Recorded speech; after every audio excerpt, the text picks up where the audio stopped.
हमारे चैनल को सब्सक्राइब करना न भूलें। यहाँ हजारों कहानियां हैं आपके लिए। सक्षम एकदम गंभीर होते हुए बोला, हाँ, तुम लोग सही कह रहे थे। जितना हमने सोचा था कि उससे कहीं ज्यादा शक्तिशाली है ये शैतानी शक्ति, और पता नहीं हम उसका सामना कर भी पाएंगे या नहीं। पहले से हिम्मत मत हारो सक्षम। अगर हमने सोच लिया है तो हम ये करके रहेंगे। और चलो, पहले हमें वीरेश को ढूंढना है और राजकुमारी को बचाना है। अभी हमारा यही मकसद है। वैभव ने सक्षम के कंधे पर हाथ रखते हुए कहा, और वो पांचों वहां से राजकुमारी के कमरे की तरफ ही बढ़ गए। आगे चलता हुआ सेनापति उन लोगों को रास्ता दिखा रहा था, और वो सब सेनापति के पीछे पीछे ही वहां से आगे बढ़ रहे थे। वो लोग महल में काफी अंदर आ गए थे, और इतना बड़ा महल उन लोगों ने अंदर से कभी भी नहीं देखा था। पिछली बार जो लोग वहां पर आए थे, उन लोगों ने भी महल का कुछ हिस्सा और एक कमरा ही देखा था, लेकिन अभी राजकुमारी के कमरे तक जाने के लिए उन लोगों को लगभग पूरा महल पार करना पड़ रहा था। वो सभी मन ही मन वीरेश की खैर बना रहे हैं और सोच रहे हैं कि उसे कुछ भी ना हो, और उससे पहले ही वो लोग उसकी मदद के लिए वहां पर पहुंचे जाएं। तभी शिवानी ने सेनापति से पूछा, और कितनी दूर है राजकुमारी का कमरा?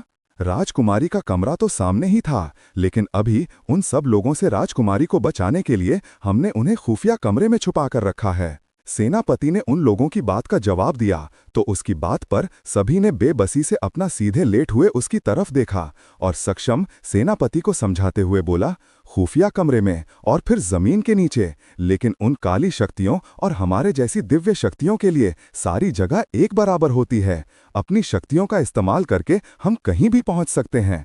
तुम लोगों को इस बारे में कुछ भी नहीं पता है क्या?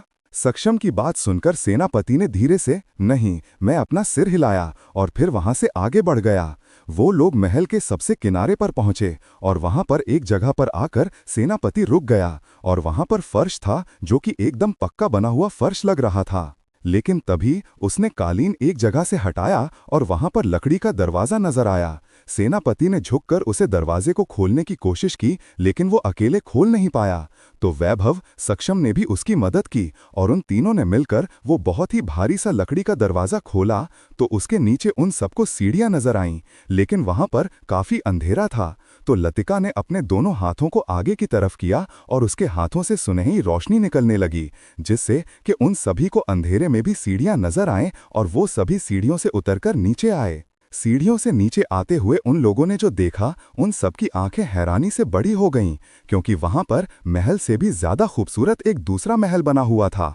वो उतना बड़ा नहीं था, लेकिन वहां पर भी 3-4 कमरे तो नजर आ रहे थे, और बिल्कुल महल जैसा ही लग रहा था, एकदम उसकी नकल। लेकिन जमीन के नीचे ये इतना भयानक, इतना खूबसूरत कैसे बना हुआ है, ये सब उन लोगों ने अपनी जिंदगी में कभी सोचा भी नहीं था। सीढ़ियां उतरकर वो लोग कुछ आगे बढ़े, तभी उन लोगों को कुछ आवाजें आईं, और किसी के चीखने की आवाज भी। वो किसी लड़की के चीखने की आवाज थी, और सभी का ध्यान उसे तरफ गया। तो वो लोग भागते हुए वहां पर पहुंचे, और उन लोगों ने देखा कि दरवाजे के पास खड़ी वसुंधरा अपने मुंह पर हाथ रखकर उसे तरफ देख रही है, क्योंकि वीरेश जमीन पर पड़ा हुआ है, और उसके शरीर पर काफी सारे जख्म नजर आ रहे हैं।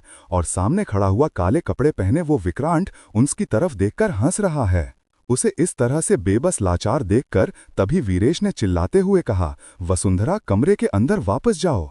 वीरेश के चिल्लाने की आवाज सुनकर वसुंधरा जैसे ही वापस जाने के लिए मुड़ी, कमरे का दरवाजा एकदम ही बंद हो गया, क्योंकि विक्रांत ने उसे दरवाजे की तरफ देखा था और आंखों से इशारा करके उसने दरवाजे को बंद कर दिया।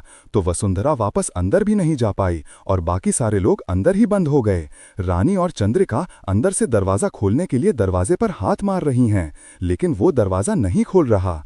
और तभी विक्रांत वसुंधरा की तरफ बढ़ा, और वो उसका हाथ पकड़ते ही वाला था कि तभी बीच में उसे कुछ कवच जैसा महसूस हुआ, और एक के बाद एक वो सारे लोग आकर वसुंधरा और विक्रांत के बीच खड़े हो गए, सिर्फ शिवानी को छोड़कर, क्योंकि शिवानी भी वीरेश को उठाने में उसकी मदद करने लगी, और उसने वीरेश के जख्मों पर अपना हाथ रखकर उसे ठीक करने की कोशिश की। वीरेश ने अपनी आंखें बंद की और अपने गुरुजी को याद किया। उसे इस वक्त गुरुजी की बहुत याद आ रही है, क्योंकि अगर वो यहाँ पर होते तो इन सब में उन लोगों की मदद करते, और वो लोग सब मिलकर आसानी से विक्रांत को हरा पाते अपने गुरुजी के मार्गदर्शन में। लेकिन गुरुजी वहाँ पर नहीं है, और वो उनसे जुड़े भी नहीं पा रहा है। ब्लॉक कोशिश के बावजूद भी उसे पता नहीं चल पा रहा है कि उसके गुरुजी कहाँ पर है, और वो उन तक मदद के लिए संदेश कैसे भेजी। उसने उठाते हुए इस बारे में शिवानी से धीरे से पूछा, गुरुजी कहाँ हैं? वो तुम लोगों के साथ क्यों नहीं आए? शिवानी ने बहुत ही मायूसी से उसकी बात का जवाब दिया, गुरुजी सुबह ही कहीं चले गए थे, कोई बहुत जरूरी काम से। कहाँ जा सकते हैं गुरुजी इस वक्त, ऐसे समय में जब हमें उन्हें सबसे ज्यादा जरूरत है? वीरेश नदी में आवाज में खुद से ये सवाल किया, क्योंकि उसे कुछ भी समझ नहीं आ रहा था कि ऐसे समय में गुरुजी वाला कहाँ जा सकते हैं। शायद उन्हें इस बारे में कुछ भी पता नहीं होगा, लेकिन ऐसा भी नहीं हो सकता। गुरुजी को भी कहीं ना कहीं इन सब चीजों का अंदेशा पहले से ही हो जाता है। तो फिर ऐसे में वो राजा की मदद करने की बजाय वहां आए क्या? क्या सच में उन्होंने सब कुछ वीरेश पर ही छोड़ दिया था? और अब वीरेश अपने कर्तव्य को भी नहीं निभा पा रहा है। वो बुरी तरह से घायल है और उसके सामने ही विक्रांत वसुंधरा की तरफ बढ़ रहा है। लेकिन उसके सारे दोस्त तभी बीच में आ गए और उन्होंने राजकुमारी के इर्द गिर्द एक रक्षा कवच बना दिया, जिसे कि विक्रांत तो क्या कोई भी काली शक्तियां तोड़ नहीं सकती हैं। वीरेश को ऐसे गुरुजी के बारे में बात करते हुए सोचता देखकर शिवानी ने उसका हाथ पकड़कर उसे सीधा खड़ा किया और कहा, इन सब बातों के बारे में सोने का वक्त नहीं है। गुरुजी यहाँ पर नहीं है तो हमें ही कुछ करना होगा। आखिर हम उनका दिया वचन नहीं तोड़ सकते ना। हमें उसे निभाने के लिए अपनी पूरी ताकत और पूरी जान लगानी होगी। चलो वीरेश। शिवानी की बात सुनकर वीरेश ने भी तुरंत हाँ में अपना सिर हिलाया और अपने दोस्तों के साथ आकर उन सबके सबसे आगे खड़ा हो गया और विक्रांत की आंखों में आंखें डालकर देखा। वो बोला, हम सबके रहते तुम राजकुमारी को कभी यहाँ से लेकर नहीं जा पाओगे, कभी भी नहीं। विक्रांत को उसका इस तरह से बोलना बहुत ही ज्यादा खल गया, क्योंकि उसके सामने कोई भी इस तरह से बात करने की हिम्मत नहीं करता है। वही शिवानी जाकर बाकी लोगों के साथ उनका हाथ पकड़कर खड़ी हो गई और वसुंधरा के सामने उन लोगों ने एक दीवार जैसी बना ली है। वसुंधरा अपनी जगह पर खड़ी हुई है, वो वहां से एक भी इंच आगे नहीं आई और अपने सामने वो सब कुछ होता हुआ रानी से देख रही है। एक पल के लिए भी उसने अपनी पालकें नहीं झपकाई, लेकिन उसे वीरेश की फिक्र हो रही है, जिस तरह से वो आगे जाकर विक्रांत को ललकार रहा है। वीरेश की ऐसी धमकी भरी बातें सुनकर विक्रांत को बहुत ही तेज गुस्सा आया।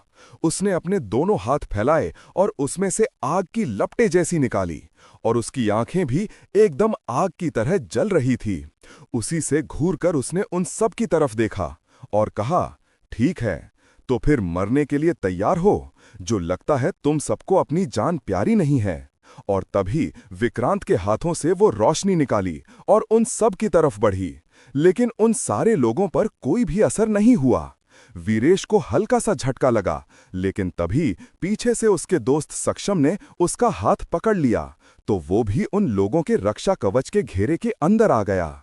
और ऐसा करने से विक्रांत की शक्ति एकदम ही बेकार चली गई और वो बहुत ही ज्यादा खिसिया गया। कहानी जारी रहेगी।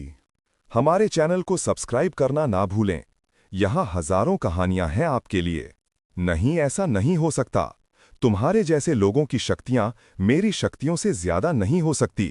शैतान कभी भी हार नहीं सकता तुम जैसे इंसानों से। विक्रांत ने गुस्से में दांत पीसते हुए ये बात बोली और फिर से उन लोगों पर हमला करने की कोशिश की। तभी पीछे से आकर भानु ने उसका हाथ पकड़ लिया और कहा, नहीं मालिक, नहीं, ऐसे नहीं। इन लोगों पर वार करने से पहले हमें इन्हें तोड़ना होगा। भानु की बात सुनकर विक्रांत ने पीछे मुड़कर इन सब लोगों की तरफ देखा और जब तक वीरेश पीछे मुड़कर वसुंधरा से बोल, राजकुमारी आप बिल्कुल भी मत डरिए, ये आपको यहां से कहीं भी नहीं ले जा पाएगा। और इतना बोलते हुए उसने सबसे पीछे खड़ी लतिका को इशारा किया और उसे दरवाजा खोलने की कोशिश करने के लिए कहा। लतिका ने आंख बंद करके अपने हाथ को दरवाजे की तरफ आगे बढ़ाया और बिना दरवाजे को छुए वो अपनी पूरी शक्ति लगाकर दरवाजे को धक्का देने की कोशिश करने लगी। लेकिन वो दरवाजा काली शक्तियों के जोर से विक्रांत ने ही बंद किया था और इसीलिए वो उसे खोल नहीं पा रही थी। वीरेश की बात सुनकर वसुंधरा ने धीरे से अपना सिर हिलाया और कहीं म कहीं उसे वीरेश पर भरोसा था, क्योंकि वीरेश इससे पहले भी उसकी जान बचा चुका है। और अभी उन लोगों की शक्तियों और अपनी आंखों के सामने हो रही लड़ाई देखकर भी कहीं ना कहीं उसे पता चल रहा है कि वो लोग विक्रांत को रोकने में कामयाब हो जाएंगे, क्योंकि अभी तक वीरेश अकेला था, लेकिन अब उसकी मदद के लिए 5-6 लोग और आ चुके हैं और कुल मिलाकर वहां पर 7 लोग हैं। वसुंधरा उन 7 लोगों के पीछे खड़ी है और उनके सामने खड़े हैं विक्रांत और भानु, जो कि आपस में फुसफुसाते हुए कुछ बात कर रहे हैं और उनकी बात किसी को भी सुनाई नहीं दे रही। भानु के पास भी शैतान की दी हुई शक्तियां हैं। और तभी विक्रांत से बात करते हुए भानु ने हल्का सा मुस्कुराया और फिर वो आगे आया। लतिका, जो कि दरवाजा खोलने की कोशिश में पीछे मुड़कर खड़ी हुई थी, उसके हाथ की पकड़ नीरज के हाथ पर एकदम ढीली हो गई थी। और ये देखते हुए भानु ने तुरंत ही उसके हाथ पर वार किया और एक झटके से ही उन दोनों का हाथ छूट गया। लतिका दरवाजे के पास जाकर गिरी और नीरज का सिर भी जमीन से टकरा गया। अपने दो साथियों को इस तरह से जमीन पर गिरते हुए देखकर सभी का ध्यान उन दोनों की तरफ हो गया और सभी ने उनका नाम लेकर चिल्लाया, नीरज, लतिका, क्या हुआ तुम दोनों को? और तभी भानु ने भी विक्रांत को इशारा किया और सब लोगों का ध्यान बटा हुआ था। और ठीक उसी वक्त विक्रांत ने अपनी पूरी शक्ति लगाकर उन लोगों पर हमला किया। और इस बार विक्रांत के हमले के लिए वो लोग तैयार नहीं थे, इसलिए वो संभल नहीं पाए। और जैसे ही विक्रांत के हाथों से निकलती हुई वो काली रोशनी उन सब पर आकर लगी, वीरेश समेत वो सब एकदम ही जमीन पर गिरे और एक दूसरे से काफी दूर हो गए। अब वसुंधरा के सामने कोई भी नहीं था। वसुंधरा के ऊपर बना वो रक्षा कवच भी गायब हो गया। उसकी तरफ बढ़ते हुए विक्रांत जोर से हंसते हुए बोला, मैंने तो पहले ही कहा था कि तुम लोग मुझे कभी नहीं रोक पाओगे। वो लोग संभल पाते उससे पहले ही भानु और विक्रांत ने उन सब लोगों को अपनी ही जगह पर जमा दिया, जिससे कि वो लोग अपनी जगह से हिल नहीं पाए। यहां तक कि वीरेश भी एकदम अपनी जगह पर जम गया। और कमरे के अंदर भी ये सारी आवाज जा रही है। चंद्रिका और रानी एक दूसरे का चेहरा देख रहे हैं, लेकिन चंद्रिका रानी से ज्यादा परेशान है। वो लगातार दरवाजा खटखटा रही है और वसुंधरा का नाम लेकर चिल्ला रही है, राजकुमारी, राजकुमारी वसुंधरा, आप ठीक तो है ना? दरवाजा खोलिए, ये दरवाजा कैसे बंद हो गया? अंदर आइए, आपको बाहर नहीं होना चाहिए था। चंद्रिका की आवाज वसुंधरा को भी सुनाई दे रही है और वो पीछे हटते हुए एकदम दरवाजे की तरफ ही गई और पीछे दरवाजे पर हाथ रखते हुए वो दरवाजे से अपनी पीठ लगाकर एकदम दरवाजे से चिपकी हुई खड़ी है। विक्रांत उसकी तरफ को बढ़ा और आगे आते हुए विक्रांत ने एकदम ही उसका हाथ पकड़ लिया। और विक्रांत ने जैसे ही उसका हाथ पकड़ा, वसुंधरा को अपने हाथ पर हल्की जलन महसूस हुई और उसने तुरंत ही नजर उठाकर उसकी तरफ देखा। चलिए राजकुमारी, आपको आपकी सही जगह पर लेकर चलता हूं। इतना बोलते हुए विक्रांत के चेहरे पर शैतानी भरी मुस्कुराहट तैर गई।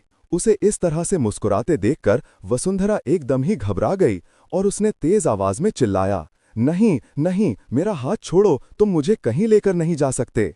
और दूसरी तरफ इस तरह वहां पर वो सब कुछ होता देख भानु मुस्कुरा रहा है और वो वहां से बाहर की तरफ चला गया, क्योंकि वो विक्रांत की तरह हवा में गायब नहीं हो सकता। उसके पास इतनी ज्यादा शक्तियां नहीं हैं और उसकी उम्र भी काफी ज्यादा है, इसलिए समय रहते ही वो वहां से बचकर निकल गया।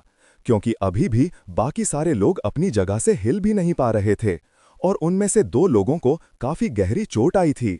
उनके सिर और हाथ पैरों से खून भी निकल रहा था, जहां पर खरोंचें नजर आ रही थी, जिसकी वजह से वो बेहोश हो गए थे। और वीरेश अपनी आंखों के सामने वसुंधरा का हाथ विक्रांत को पकड़े हुए देखा और उसने गुस्से में अपनी हाथ हिलाने की पूरी कोशिश की, लेकिन वो इस तरह से जकड़ा हुआ था जैसे कि उसे कोई भारी जंजीरों से बांध कर रखा गया हो। वो अपने हाथ पैर तो क्या, आंखों की पलकें तक हिला नहीं पा रहा था। सब कुछ अपने सामने होता हुआ देख रहा था और उसके मुंह से बोली भी नहीं निकल रही थी, क्योंकि उसका मुंह भी एकदम बंद जैसे जमा हुआ था। विक्रांत ने वसुंधरा की कोई भी बात नहीं सुनी और जैसे ही उसका हाथ पकड़ उसने तसल्ली से अपनी आंख बंद की और कुछ ही देर में उन दोनों के आसपास वही काला धुआं भर गया और वो पूरी जगह पर फैल गया। लेकिन उस धुएं में वो दोनों एकदम ही गायब हो गए और अब वीरेश, शिवानी या किसी को भी वसुंधरा और विक्रांत नजर नहीं आ रहे हैं। वो धुआं वहां पर भर रहा है और बढ़ता ही चला जा रहा है। तभी उन दोनों को समझ आ गया कि उस धुएं में छिपकर ही विक्रांत वसुंधरा को लेकर वहां से गायब हो गया, क्योंकि जब तक वो धुआं गायब हुआ वहां पर कोई भी नहीं था और उसके थोड़ी देर बाद ही वो लोग अपने हाथ पैर हिला पाए। लेकिन अब कोई भी फायदा नहीं था, क्योंकि जिसके लिए उन लोगों ने ये सब किया वो हो चुका था। विक्रांत राजकुमारी को वहां से लेकर जा चुका था। उस शैतान का मकसद पूरा हो गया और बाकी सारे लोग राजकुमारी को बचाने में नाकामयाब हो चुके थे। इसलिए वीरेश अपना सिर पकड़कर घुटने के बल वहीं जमीन पर बैठ गया और नीचे सर झुका लिया, क्योंकि वो खुद से बहुत ही ज्यादा शर्मिंदा था।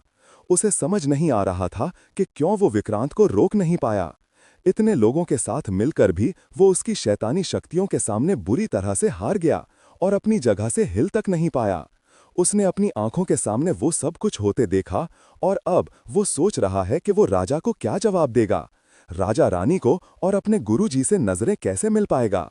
5वां, विक्रांत के दादाजी ठाकुर नरेंद्र प्रताप वहां पर उस गहरे गड्ढे में अभी भी फंसे हुए हैं, जहां पर वो खुद ही उसे श्राप के अंत की तलाश में आए थे और उन्हें लगा था उन्हें वहां पर ऐसा कुछ ना कुछ जरूर मिलेगा जिससे वो श्राप तोड़ने में उन्हें मदद मिलेगी।